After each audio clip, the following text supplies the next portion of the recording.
mag-subscribe ka na. Hello, hello, hello, hello, universe.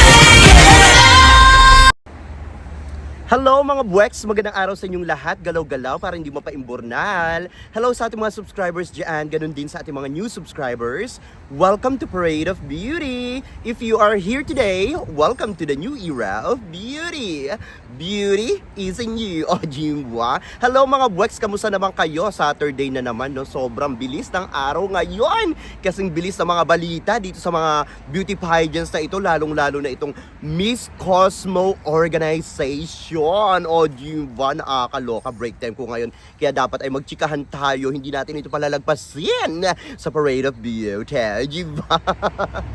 Anyway mga boys, ito nga no, ang Miss Cosmo daw, ayan, organization, ang pinakabagong new era na tinatawag nila, no? New era of Grand Slam sa mundo ng pageantry. Nakakaloka ito. Speaking of Grand Slam, diwa, ay naku, wala na akong masabi. First year pa lang ng Miss Cosmo ay talaga naman, alam nyo na, no? Siyempre, dapat nanonood kayo dyan, 1 million viewers, di ba? Nagla-like kayo at saka nagsusubscribe kayo sa channel ko. And of course, siyempre, dapat kiniklik nyo na rin ang inyong notification bell para mas updated kayo sa beauty ko, di ba? Sa mundo ng pageantry, mga balibalita. At maraming salamat po sa mga nag-likes. Sa mga hindi pa nagla-likes dyan, ayan, yung mga na-stroke, no? Hindi na gumalaw. But anyway, nakakaloka nga itong Grand Slam na sinasabi, no? Miss Cosmo, 1 year pa lang, Grand Slam na agad-agad. Grabe naman itong Miss Cosmo. Grabe naman yung kanilang pagkakasabi ng mga ano doon sa comment section na Grand Slam na daw talaga sila, no? Ay nako, parang kiniklaim na rin ito ng Miss Cosmo Organization sa mga galawan nila. Biruin nyo, nakuha nila yung Smile Train, di ba? Tapos yung mga nakaraang araw lang, yung Sash Factor, di ba? Company or Sash Factor. Sash Company, ayan, hindi Sash Factor, no? Tapos ngayon, ito nga ang umiingay, mga buweks, no? Ay, naku, naloloka ako. Umiingay na ito sa mga vichin. Siyempre, may mga ideas sila. Siyempre, yung mga usapan nila, yung mga pag nag-aano itong si Bawang, pag nagsasalita ito, siyempre, ano yan, Vietnamese yan. Siyempre, naiintindihan ng mga kababayan niya. So, ito nga, no? Kukunin din daw ang Good Morning America. Nakakaloka ito mga buweks. Hindi ko na kinakaya ito, grabe. Talagang nagiging parang nagiging Miss Universe na siya. Yung sinasabi ni Bawang na, di ba dapat nga bibili niya daw yung yung Miss Universe. Kaya nga lang syempre, ito nga si Hello the Universe, no? Yung naakuha nung ownership, no, ng Miss Universe organization. Tapos nawala nga itong si Bawang sa sa Miss Universe Vietnam, di ba? So talagang gusto daw patumbahin nitong si Bawang si Miss Universe. Talagang revenge kung revenge talaga mga buweks. Ayan na.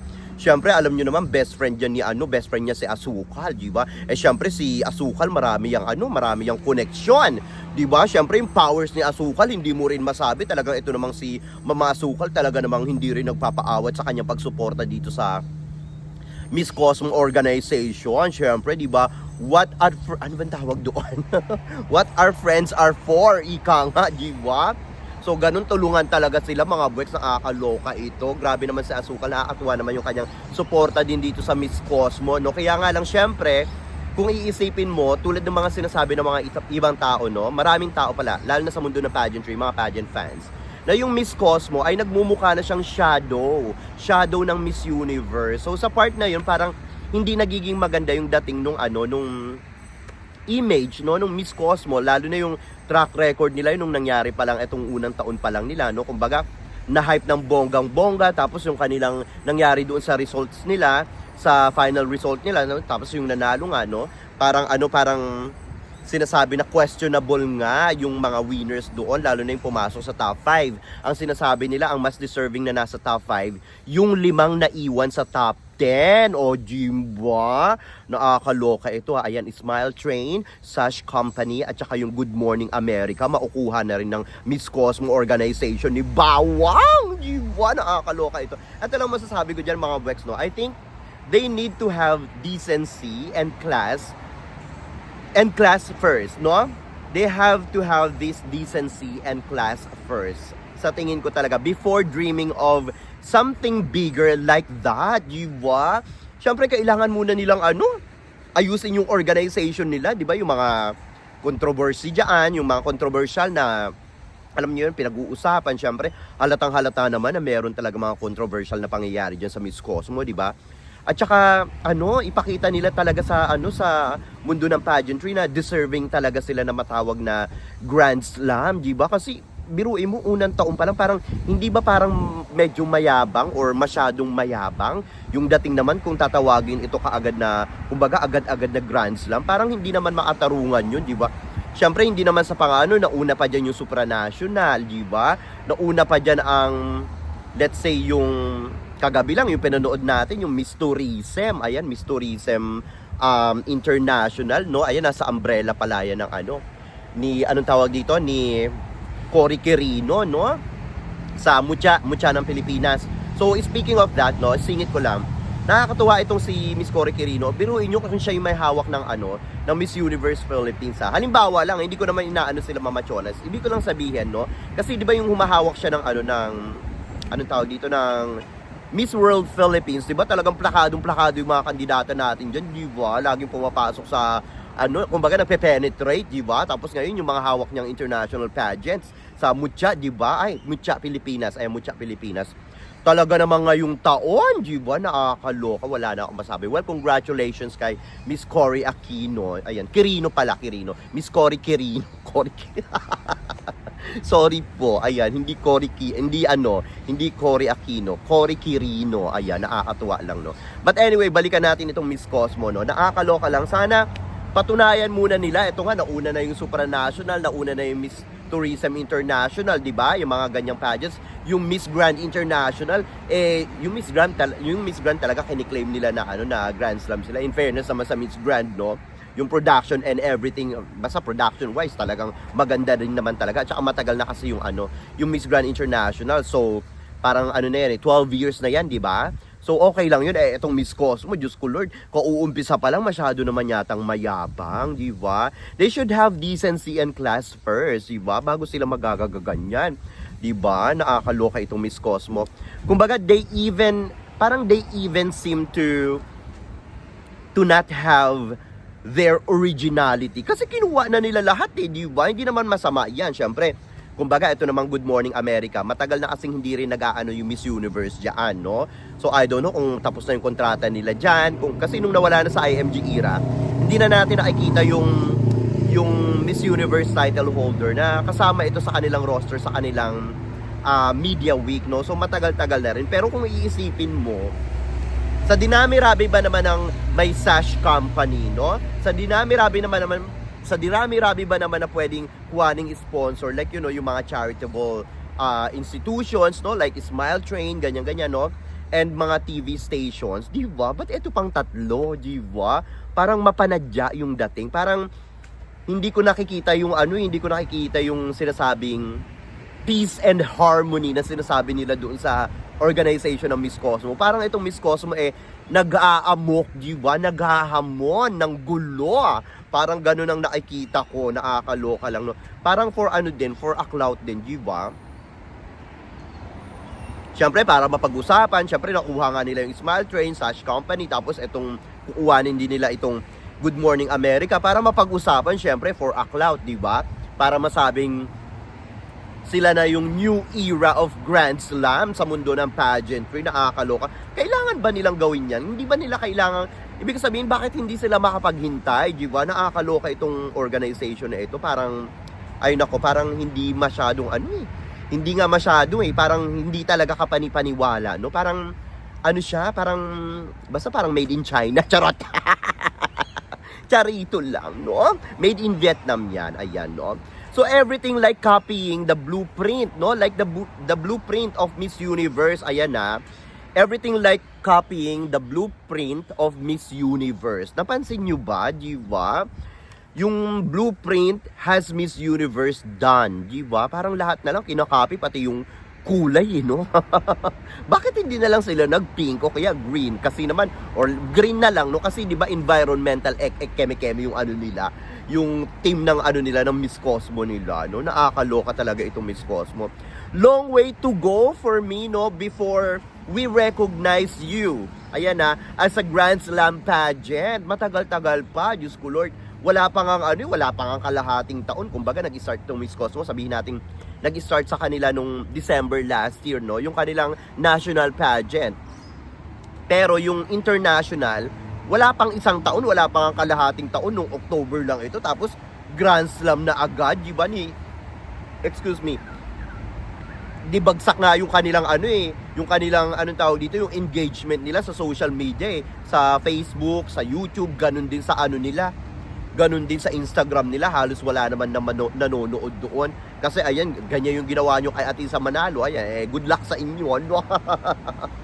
Philippines pa talaga ang kinalaban nyo, ang pinaimburnal nyo, ang pinaglululukon nyo. Philippines pa talaga yung pinaglaruan nyo. So ayan na ngayon, good luck na rin. Kahit yung mga latik nga, hindi na bet itong Miss Cosmo kasi yung ginawa sa mga kandidata nila, lalo na si Venezuela, si Colombia, di ba yung pinagagagawa nila sa talagang nilaglag nila itong mga ito, nakakaloka. Ang gaganda pa naman ng mga yon, lalo na yung mga latik, ang gaganda sa personal.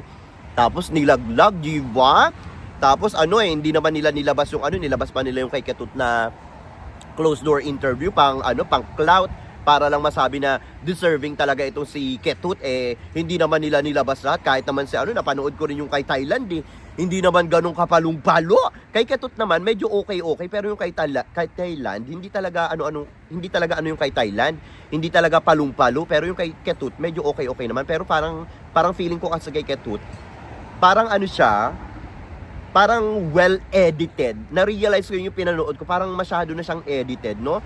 Parang siguro ito, parang ni-reshoot, parang gano'n, no? Para masabi, ito yung katibayan na maganda talaga yung kanyang bugahan nung closed door interview. Kasi kung talagang gusto nilang mabigyan ng peace of mind yung mga tao, lalong-lalo na yung mga Pilipino, dapat nilabas nila yung buong closed door interview ng Miss Cosmo nung time na yon, diba? Para talagang kahit papaano ma-realize sa mga tao, lalo na ng mga Pilipino, oo nga, siguro nga, kasi nga ganito yung nangyari kay Atisa Manalo or sa mga ibang kandidata, kaya hindi siya pumunta ng hindi siya nakapasok ng top 5, mga ganun-ganon, di ba? Para kasi ang nangyayari, parang pumasok lang si Atisa Manalo sa first cut sa 21 dahil lang sa votings, no? Parang ganun kasi yung iniisip ng mga tao, na parang hindi naman daw bumula ang bunganga nito, sabi ng mga shopitbahay natin, mga Indo, ayan, sinasabi nila, at saka ng mga Vichin, mga Chay-Chay, kaya daw napaimburnal ito sa top 5, kaya daw ganun, dapat ilabas nila, no? Kasi ang iniisip nila, na kung hindi pa daw ito binoto ng mga Pilipino sa Miss Cosmo, hindi daw ito makakapasok ng top 20, sana ilabas ng Miss Cosmo organization yung talaga mga proof, no? Para mapatunayan natin kung talagang palong-palo itong winners nila at yung first runner-up nila, Jiwa. Way to go pa talaga ito para matawag silang Grand Slam, para matawag namin kayong Grand Slam. Masyado kayong feelingers, no? Feelingero. Talaga sa totoo lang, no, all copycat ito. All copycat talaga sa Miss Universe. Maybe they should call their pageant or organization Miss Universe 2.0 na lang, no? Parang gano'n, nakakaloka ito. Kasi lahat na lang talagang kinuha na nila sa Miss Universe. Although okay lang naman kung wala naman ng ganap itong mga companies na ito sa Miss Universe organization. Pero kung iisipin nyo, bakit sa dinami-rami ng pwede nilang kuhaning TV station or program, no? Ganyan. O kaya mga like Smile Train or ganitong gumagawa ng sash, no? Etong sash company, bakit yung galing pa sa Miss Universe? Talagang etong si Bawang, talagang naghahanap ito ng gulo, no? Yan ang nakikita ko diyan talaga, no? Gusto nila na mapansin sila ng Miss Universe organization din, no? Para syempre, pag napansin nga naman sila ng Miss Universe organization na, ginagaya kami, ganito, ganyan. Syempre, iingay ngayon ang Miss Cosmo. Syempre, ang Miss Cosmo, hindi pa yan kalat sa buong mundo, no? Sa buong universe. Ngayon, pag na-call out yan ng Miss Universe organization, since kilala ang Miss Universe organization, syempre, iingay sila. Buti na lang, ibig sabihin, iingay yung Miss Cosmo organization. Buti na lang, deadma lang ang Miss Universe organization dito, no? Hindi nila pinapansin. Bakit naman nila papansin? Parang sa kalibre ngayon ng Miss Cosmo, parang hindi pa naman ganun ka high caliber ito, di ba? Mga kumbaga nagpipiling-piling pa lang itong Miss Cosmo na ito, di ba? Parang naisip ko, are you joking ba? Di ba? Nagjo-joke ba kayo? Well, nakakatawa, di ba? I find it very cringy talaga, no? Itong galawan ng Miss Cosmo, sa totoo lang. Sorry talaga sa mga fans dyan ng Miss Cashmo. I find it very cringy talaga, no? But Miss Cosmo should elevate, listen, charot. Miss Cosmo should elevate their brand, di ba? By crowning a marketable and a caliber, or let's say high caliber, no? That's suitable and fit, di ba? For global audience. Dapat ganon, punyetang bangaw ito. Muntik pa pumasok sa bunga ko. Di ba? That suits or fit for global audience, di ba? Hindi lang dapat yung sikat lang sa Indonesia or sikat lang sa, hindi nga ito sikat sa hindi nga ito sikat sa Vietnam di ba? Kahit nga yung first runner-up na Miss Cosmo si Thailand, hindi naman sikat sa Thailand, di ba? Parang hindi naman sila naka-hype doon, hindi naman siya naka-hype doon, di ba? Ang nag-hype lang nito, eto na lang si Bao.